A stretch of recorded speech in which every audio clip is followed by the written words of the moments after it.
We're 10 years apart. And she's been my best friend since she was a baby. I was queer very early. In our community, that came with a lot of pushback from our community. You know, when it was time to make the unconditional love choice, she and my mother both made that choice.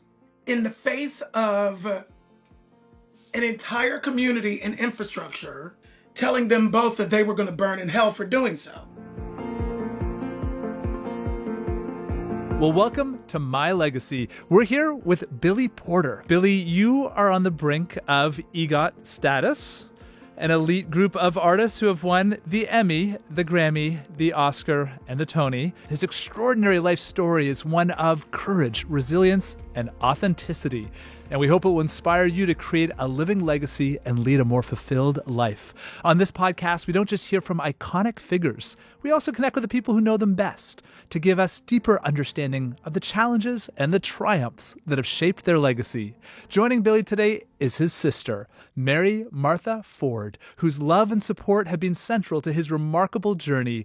Billy and Mary Martha, what a privilege it is to be with you, and thank you for being here. And so, Billy, we got to start off by asking you to introduce Mary Martha and sharing what makes her such an important person in your life. Okay. Well, Mary Martha Elizabeth Ford is my baby sister. We're 10 years apart. And she's been my best friend since she was a baby. It's like I couldn't wait till she was old enough so we could like hang out. I was like, get your childhood over with, please. So we can hang out. You know, I call her the rock star because, you know, she has turned a very complicated life into something great for herself and everyone around her. And I'm just, you know, honored to call her my rock star sister. Oh, that's sweet. Thank you. It's beautiful. I love that. I'm here with my brother. I've got goosebumps, or as you would say, God bumps. There you go. Listening to that one. I love it. Billy, so we're talking about legacy, and can you take us way back to Pittsburgh? Can you tell us a little bit about your childhood and maybe share a story that really helps to shine a light on what life was like for you growing up in your younger years? It was tough. You know, it was traumatizing very often, and there was a lot of love as well. And I had a lot of angels in my life who were encamped around me, who saw me in ways that sometimes my immediate family, my immediate sort of community didn't understand. Mm-hmm. And these people were able to just kind of guide me in the right directions so that I could dream and accomplish beyond my circumstance. You know, a music teacher identified that I could sing. And from that point on, you know, in the 5th grade, and from that point on, the angels in my life stepped in and made sure that I was able to, like I said, dream and accomplish beyond my circumstance. Mary Martha, I've got a question for you. Yes, sir. Being 10 years younger, what was your dynamic like when Billy, kind of growing up, and how has it evolved? How has it evolved? So I don't remember him until my first memory was maybe when we were 5 or 6, and it was Christmas morning. That's one of my first memories. Christmas morning and him waking me up and taking me, like I rode his back into the living room. And there were gifts, and there were gifts that he bought me with his own money because he had a job working at Kennywood, which was Kennywood our Park. Kennywood Park, which was our amusement park. Um, I just remember Billy being kind and my friend, someone that I looked up to. And he was always singing. And so we were always everywhere where he was singing and performing. My mom and I would be there all of the time. I should have been at home on a school night, but I was in the theater. Wherever he was, that's where we were. And so that's how I ended up catching the theater bug as well. How has it evolved? It has evolved from being, I don't know, just brother and sister to best friends. And so I can call him about anything. We talk every morning. There's just a check in. How you doing? I'm doing all right. What you doing today? And I'm very grateful for that. I recognize that the relationship as siblings that he and I have is not one that lots of people can say that they have with their siblings. And so it's something that I used to take for granted, which I don't take for granted anymore because now I recognize how true and precious it is. What's so fascinating to me about that story, though, is I can just imagine. See, if you were in fifth grade, and then Billy is about 10 years older than you, like you all said a little bit earlier that there's a lot of trauma kind of growing up, but here, this to me says it all about your heart, about the fact of being an entertainer. You worked. I'm just make sure I heard the story correctly, and then made sure that your sister had a good Christmas. Your baby sister. It's almost like Yeah. that, that protection. But not only that, it seemed like there was so much joy. You got as much joy that Christmas morning. I just think Oh that yeah. that's such a beauty. I actually almost brought tears to my eyes. Just I can kind of see you all, going through that, and I think it's so extraordinary. And I'm also curious then, Billy, how has your sister been a source of strength for you throughout your lives growing up? Don't cry. she, she was younger than me, and I was queer very early. In our community, that came with a lot of pushback from our Yeah. community, Yep. and our family. And, when it was time to make the unconditional love choice, she and my mother both made that choice. Hmm. In the face of an entire community and infrastructure telling them both that they were going to burn in hell for doing so.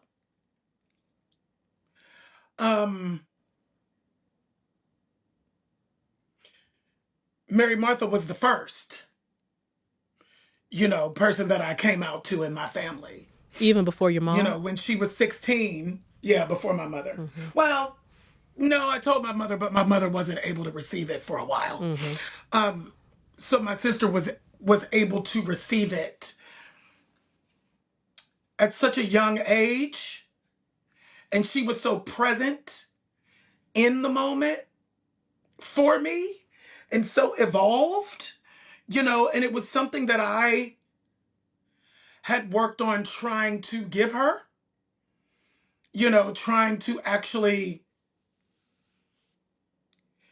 be the same kind of angel for her that I had experienced for myself, to show her that there were spaces outside of our immediate infrastructure. There were people outside of our status quo, and experiences outside of that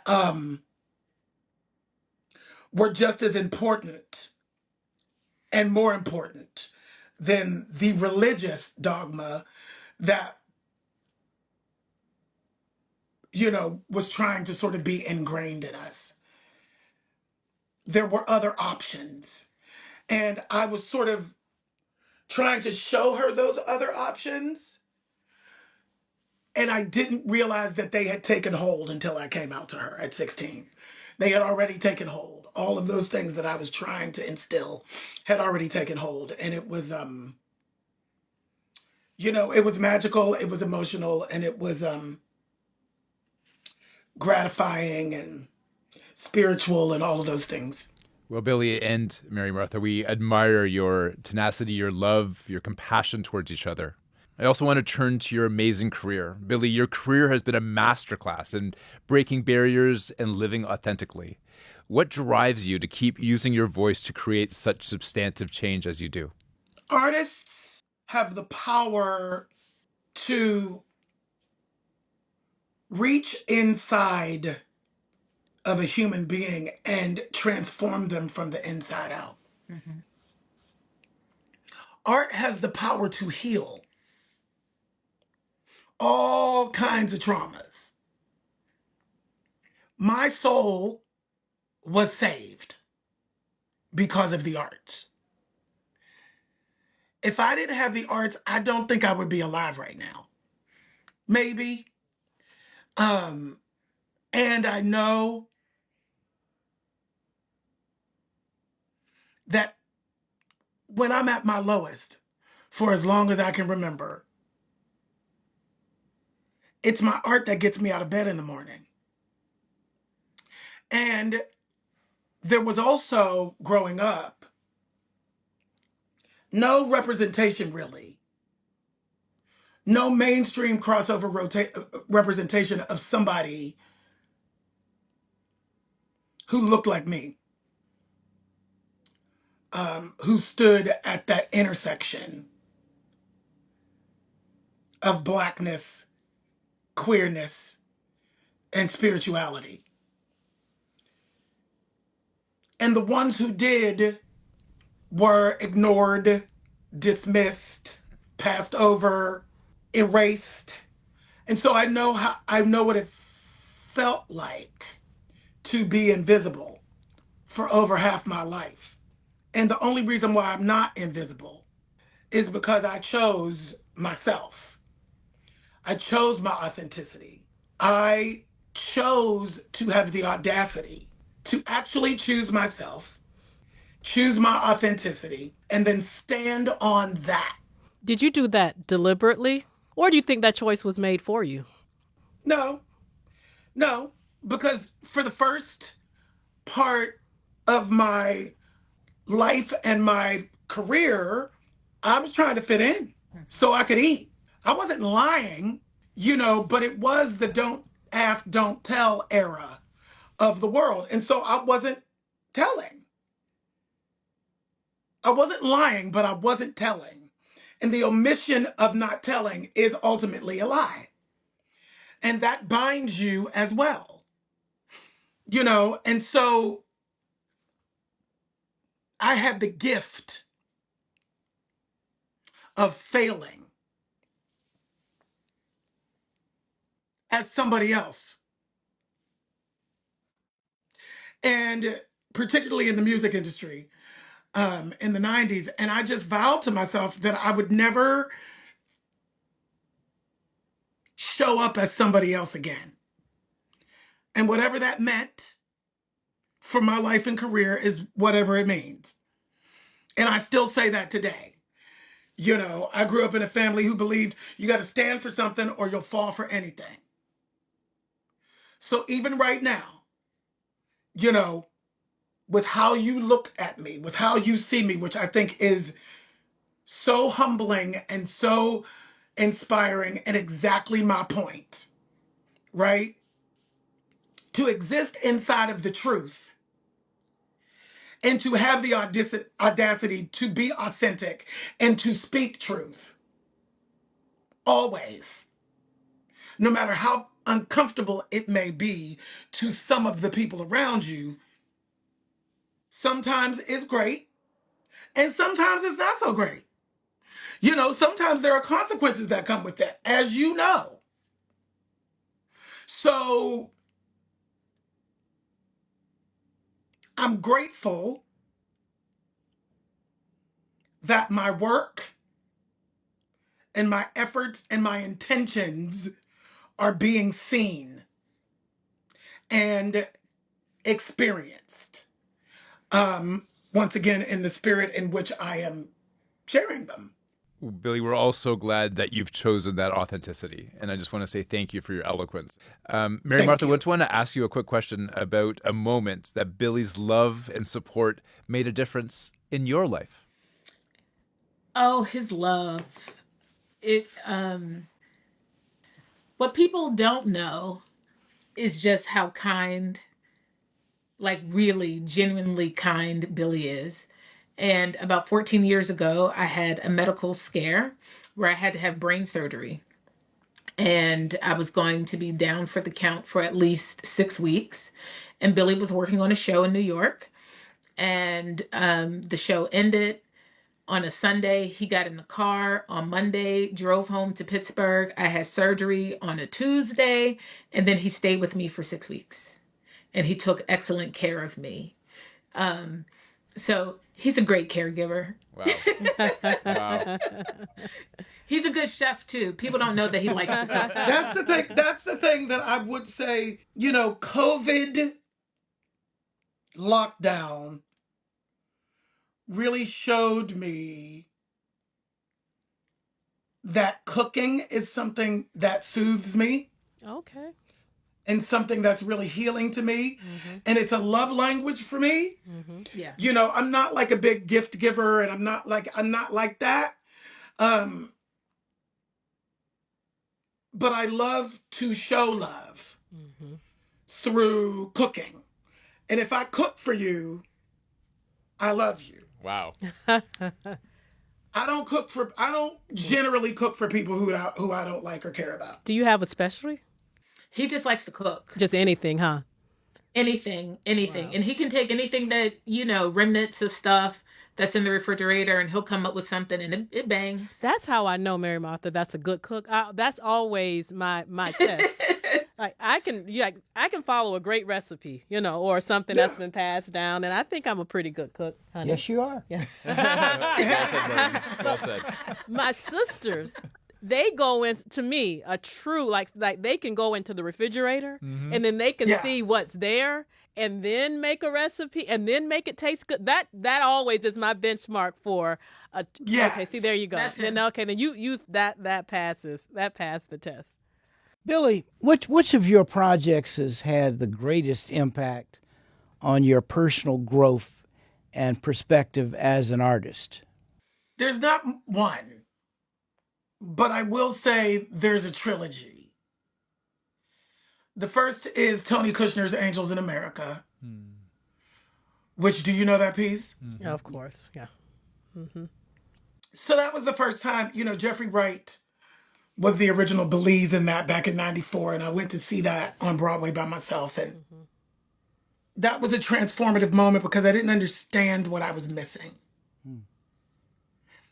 Speaking of representation again, I didn't know that I was missing seeing a Black queer character who was not the butt of the joke, who was not the one to be reviled or murdered, um, but who was the moral depth and heart of this piece. That was very dark and very heavy and very political. And, with a bunch of white people swirling around him, he was the one that held it all together emotionally and spiritually. And so that changed everything because up until then, my trajectory was not what I wanted it to be. And then Kinky Boots, which was the original dream coming true, the creation of an iconic character in the canon of the Broadway musical. That was me.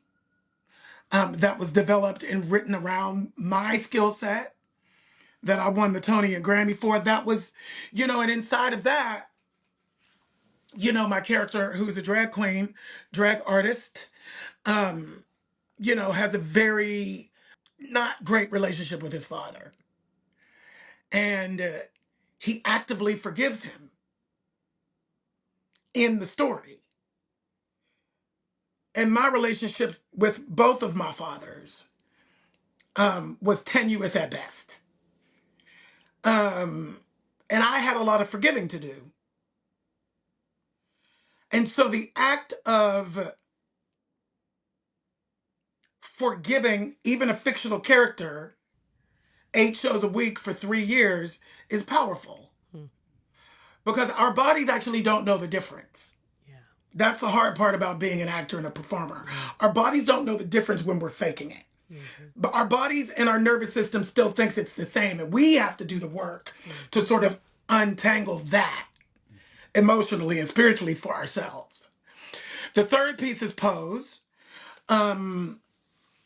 Because the character of Pray Tell, the community that it's dealing with, the time frame that it exists in, all of those things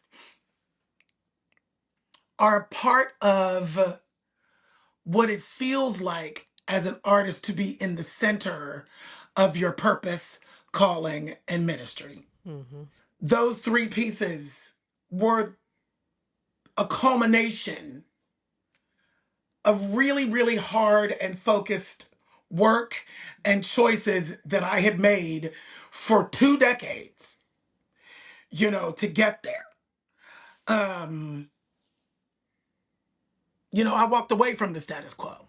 Mm-hmm. Uh, I took the road less traveled because I knew that if I was going to continue down the trajectory that I was on, I would never be happy.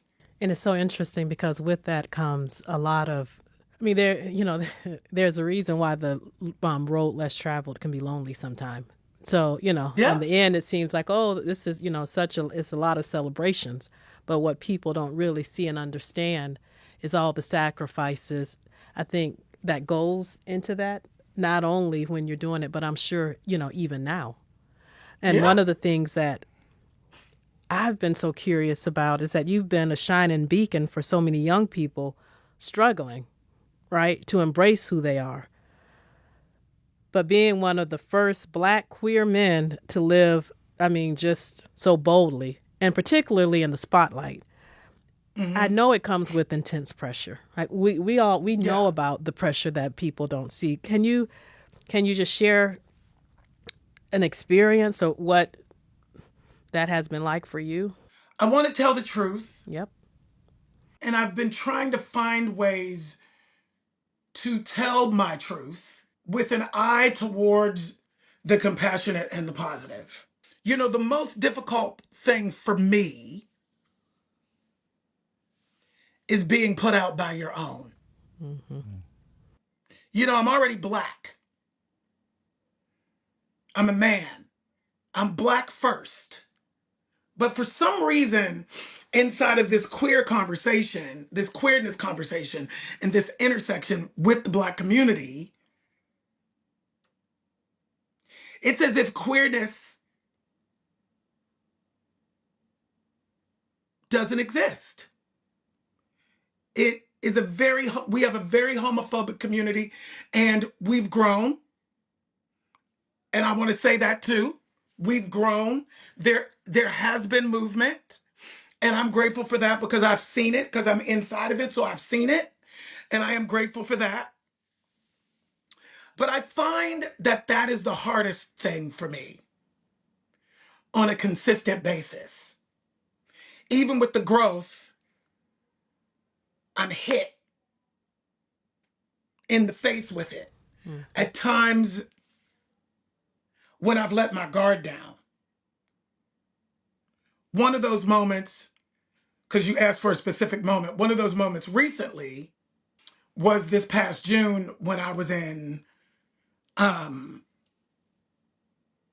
DC, and I was I was headlining at Gay Pride, and then I was invited to the White House that Monday morning for a Juneteenth summit, where I sat on the dais with lots of very smart, intellectual people, and we talked about, the work that needs to be done and how are we going to transform what we're going through right now and all of that. And then I went to the concert on the White House lawn and just so happened to be happened to be placed on the front row next to the second gentleman who was next to the vice president, who was next to the president. And when they came in, I greeted them all. Now, I kissed the hand of President Biden. I kissed the hand of Vice President Harris. I gave, the second gentleman a big hug. And the next morning, they ran a photo of me. Somebody ran a photo of me kissing the hand of Joe Biden next to a drawing of a slave kissing President Lincoln's hand. The reason why we can't get anywhere, and every time there's forward motion and progressive motion, but the pendulum swings so far back, is because inside of our own communities, we're doing that. We're not supporting each other. It's like, so what are you saying? Once again, what are you saying? Because tell the truth, you actually aren't mad. It doesn't make sense that you would be mad that I'm kissing President Biden's hand next to this parallel that you're trying to draw. Because that drawing was done in the moment, right? Not with 300 years of history or however long it was. It wasn't done with the history behind it, right? So that person was happy. That slave was happy that he was emancipated. And he was literally simply thanking the man who emancipated him. We pulled Joe Biden out of retirement to come and try to save democracy, which he and his administration did. And I'm grateful for that. Nobody's perfect. Nobody does everything right. We're not going to agree with everybody on everything. But for me, I've been in this long enough to know what the motivation is for real. And the motivation is that I am a Black faggot, and I use the word on purpose because that's how violent these responses are to me simply being myself, right? I'm in a sparkly caftan on the front row. I'm embarrassing to the Black community. Not everybody, let me be clear. How dare I have the audacity to be on the front row, out loud, proud, in a dress? How dare I? Is it more anger or hurt? I don't know. No, Who, for me? you. Like when you, yes, for you. Because, It's both. Yeah. Mm-hmm. It's both. Mm-hmm. It's all of the above. Mm-hmm. Because I'm out here trying to help everybody. Mm-hmm. I'm Black first, y'all. Whether y'all want to acknowledge that or not, people see me as Black first, babies. Even with the queer community, I've had to start going to things and being like, y'all know I'm Black first though, right? I stand at this intersection, but I'm Black first. And clearly I have to remind you all of that. So I'm going to start reminding y'all. Well, Mary Martha is a Black woman. Yeah. Because that's, Yes. we talk about that a lot, being Black and being a woman and kind of all that, that Right. brings. I'm Black. Yeah. Yes. Yeah. All of it. I'm Black first, Mm-hmm. woman second, and people put it together, Black woman, and then that has its own context for some people. It's not separate, but I'm at a lot of intersections myself. Mary Martha, can I ask you a question? And I ask this gingerly, and let me acknowledge the fact that I'm not Black, and so I ask this seeking to listen and learn. You have witnessed your brother go through challenges, but also be a hero for so many in the Black community, but just in the community writ large. When you look at him, you have seen him at the most challenged points of his life, and you've seen him the most extraordinary points of his life. What are you most proud of as his sister, who knows him on an intimate and a personal level in a way that we never will, but you have seen the struggles and you've seen the triumphs? Yes. Well, the highs in this business can be high and the lows can be really low. And what I'm most proud of is how he continues to get up every day and to show up for his life. That's what I'm most proud of, because that is something that I strive for. I can look to him and I say, he gets up every day and he is showing up for his life. I too can get up every day and show up for my life. It doesn't matter what people say, even though, you're human. And so, yes, sometimes the things that people may say or miscategorize you as, of course, that's going to bother you. But he keeps getting up and moving through it. And that's what's very inspiring. Did that kind of help you when you were talking about having brain surgery? And Oh yeah. And was that also something that helped you get through that time? Absolutely. That and our mother. Our mom was born with a neurological condition very similar to cerebral palsy, and she got up every day and showed up for her life. And so that was also the blueprint for the both of us, so that we can continue to be the people that we are today. Billy, you've been open about the profound pain you've worked through in trauma therapy. I was wondering if you could tell us a little bit about that and perhaps some of the meaningful breakthroughs you've had along the way. The mental health profession and what they have developed over the years to sort of help people heal themselves, heal trauma, all of those things. It's extraordinary. And I began a very tailored process to my specific trauma in very specific trauma therapy during COVID.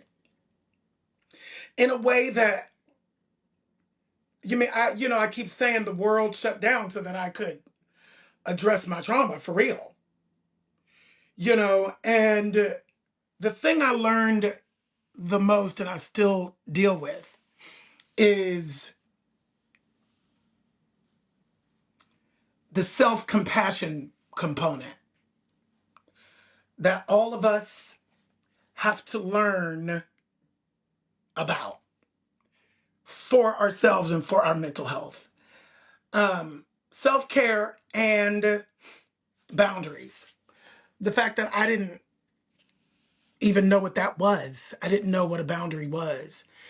And so I kept finding myself in relationships, particularly romantic relationships with no boundaries. Those are the two biggest healing components that I have taken away from that, in the practice, in the everyday practice. Mary Martha, witnessing Billy confront and to start to heal from such deep trauma must be quite a powerful experience. What changes have you seen in him since he's began his own journey of trauma healing? The self-compassion, seeing him learning how to say no. Billy is such a giver and always wanting to see everyone win, but sometimes when we do that, to what end, at what cost. And so seeing him being able to say no and to take care of himself. Billy, you are on the brink of EGOT status, an elite group of artists who have won the Emmy, the Grammy, the Oscar, and the Tony. You've already won 3 of those. We have no doubt the Oscar is in your future. And when you were honored at the most recent Tony Awards, Oh my God, it was amazing to watch. You dedicated it to your mother, of course, who, of Yes. course, passed away shortly there before. Can you share with us a little about your incredible mother and the greatest lesson that she passed to you? Well, like Mary Martha said, she was born with a condition that would have put anybody else in the grave early. She wasn't, you know, supposed to be able to probably not live past 30, probably not be able to take care of herself, all of those things, all of that negative naysaying stuff. And she found a way to, she chose to get up every day and not take those predictions to heart. Um, she was also a very religious woman who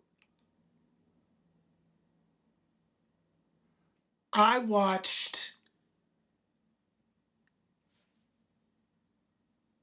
choose an expansion of her mind inside of the doctrines of religiosity to find the space to love her gay son unconditionally anyway.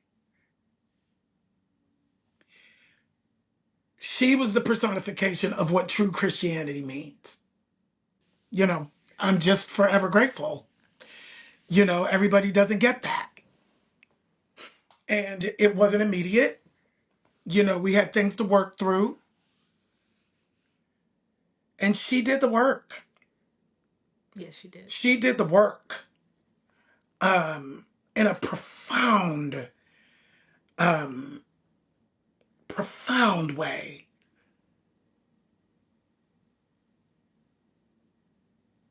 Yeah, we miss her a lot. And my mom passed away 5 years ago. I'm And sorry. thank you. And I'm sorry for you Sorry all's for that, loss. yeah. It is I wish I could say it gets easier. And even, there are times when I still look for her. I still have her number, on my phone, and something happens. One of the first things I still want to do is call my mom, and it sometimes it still hits me, and it particularly like around the holidays, even just the other day, something came on, and I just sat and had a good cry.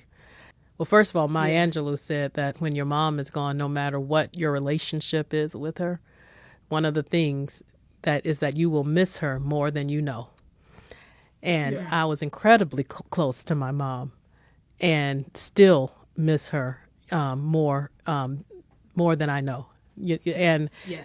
there's something that you feel untethered. Yeah. Yes. And especially when someone is such a giver, like my mom. It seems like your mom was. And so, Yeah. I hope that both of you all know that there are so many people around this nation and the world that are holding you as you're walking through this journey. You all, Thank you. you all are not alone. That's appreciated. Thank you. Mary Martha, you've shared that grief is a journey.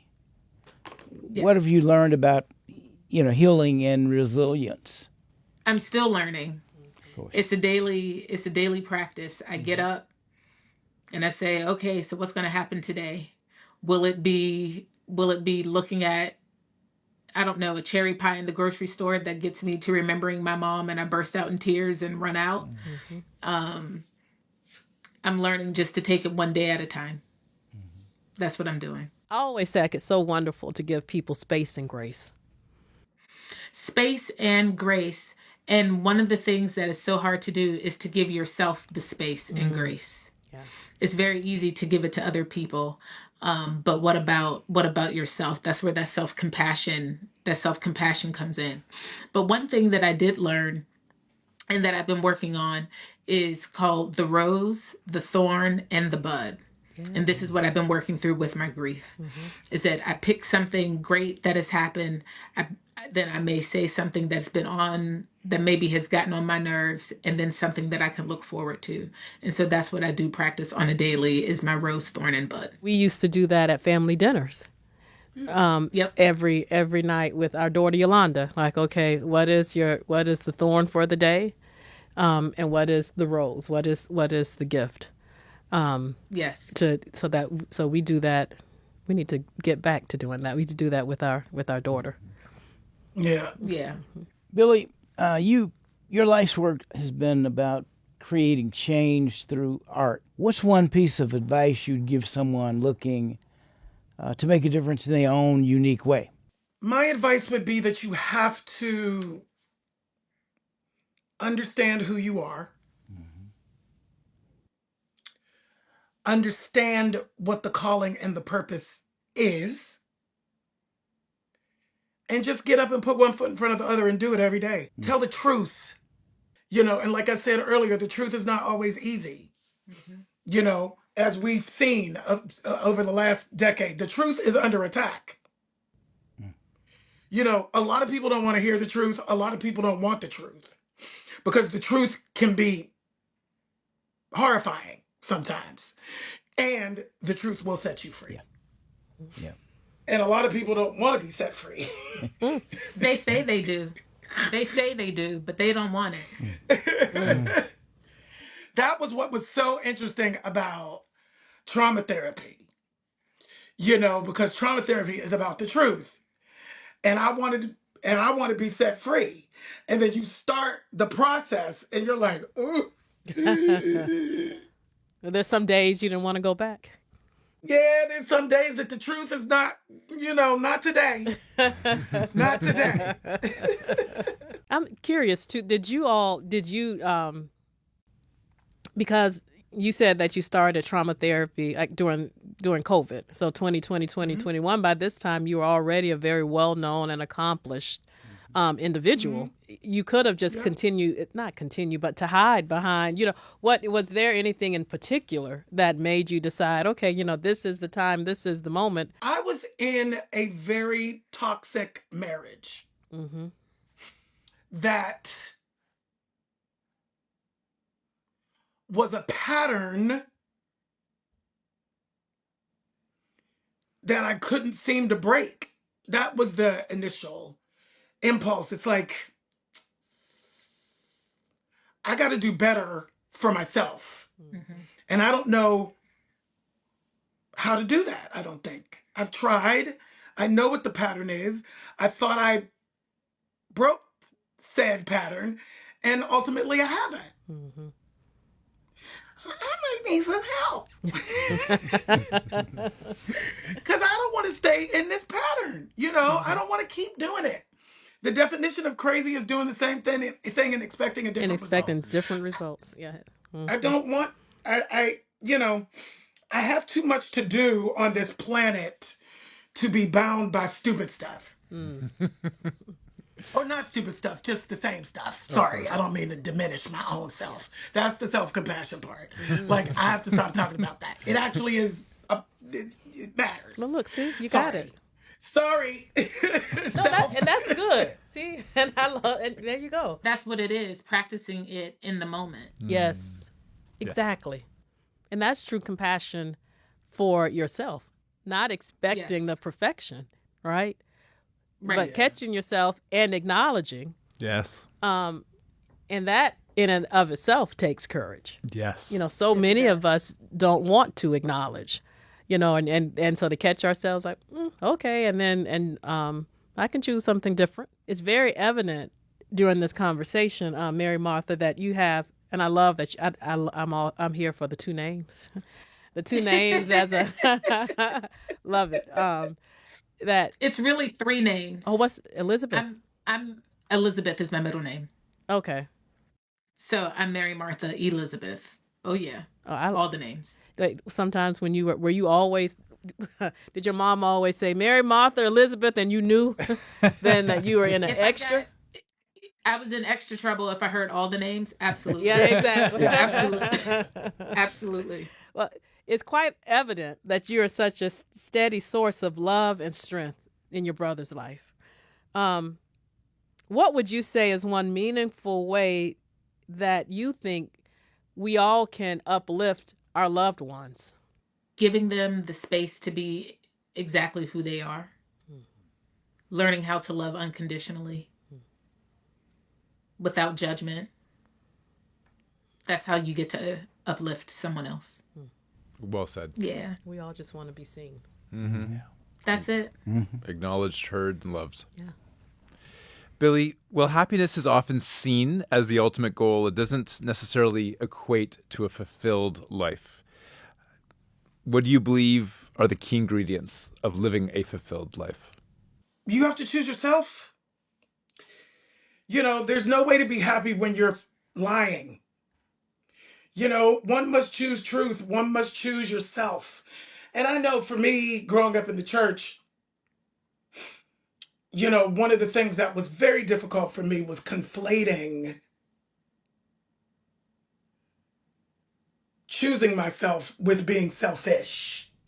Interesting. And I think that's being illuminated these days in ways that, it's like, oh no, actually, because when I put my oxygen mask on first, which is a version of choosing myself, then I'm actually have more energy and more consistency To help others. to help others and to give to others. To Billy and to Mary Martha, thank you for bringing just this beautiful energy between the two of you. For those who are listening, I love how often you were holding each other's hands and leaning into each other's shoulders and just being there as siblings in this incredible way. And through this episode, I love how much you've spoken about that unwavering family support that you provided for each other. The seeing you get teared up when you're talking about your mother, the courage to break barriers that she did in her own life. And I'm left with these three, reflections. One, this importance of self-compassion. I love, Billy, how you talked about setting boundaries. In relationships, setting boundaries for yourself. And it starts with self, putting the oxygen mask on first. Second, I love that you talked about forgiveness and even finding ways to forgive individuals in unconventional ways. As you said, the body doesn't know the difference. When you were there 8 times a week for multiple years, forgiving as an actor, but forgiving the father figure and what that meant for you and to be free in that way. But I got to say, the single greatest takeaway was authenticity. Like, just, you've lived your life with authenticity. I love when you said, you don't mind failing as long as you're not failing as somebody else. And I love the line, you've got to choose yourself. Like, my God, I wish everyone, and it doesn't matter what their, artist, passion, purpose, like, just got to choose yourself, whatever it ends up being. Yeah. And so I love that you took time to share that with us, but mostly I love that you lived it. You proved it through your life. Like, that's how you've living your legacy. And in this beautiful conversation, the two of you together showing us this path to a more fulfilled life. We are grateful to both of you. We're grateful to you. Thank you. Thank you. Thank you for opening the door. I'm sorry that the pain that you carried and that you went through. But my God, I am so grateful. And I almost can feel I don't know your mom, but almost like a kind of putting her arms around both of you all, and it's like, it's okay, baby. Yeah, she's it's here. okay, She's baby. here. And she's with us all the time. yeah, All the time. we're so grateful, just for who you are, who both of you all are in this world. When sometimes you maybe felt that you weren't seen or you weren't celebrated, that you continue to move forward and you're pushing the envelope and pushing expansion for all of us. For all of us. Yes. Absolutely. And when you get Thank that you. Oscar, I'll get it. What are we gonna do to celebrate? Let me just get a job right now so I can pay these bills. Because these boys don't pay the bills, baby. They're nice to look at, but I still got my bills due. But guys, thank you so much. And we Thank send you all. lots of love and lots of compassion Thank and you. lots of thank gratitude. you all so much. Thank you. Thank you. Thank you. Thank you for seeing me. I really appreciate it. Thank you for joining us. We are so grateful to have you as part of this journey. If you enjoyed today's conversation, subscribe and share the podcast with friends, family, and loved ones, and follow us on social media at My Legacy Movement. At the heart of this podcast is Dr. King's vision of the beloved community and the power of connection. This podcast is a testament to that vision and the product of collective effort, enriched by the voices, stories, and support of so many. A Legacy Plus studio production distributed by iHeartMedia. Creative and executive producer Suzanne Hayward. Co-executive producer Lisa Lyle. My Legacy podcast is available on the iHeartRadio app or wherever you get your podcasts. Until next time, may you find connection and inspiration to live your most fulfilled life.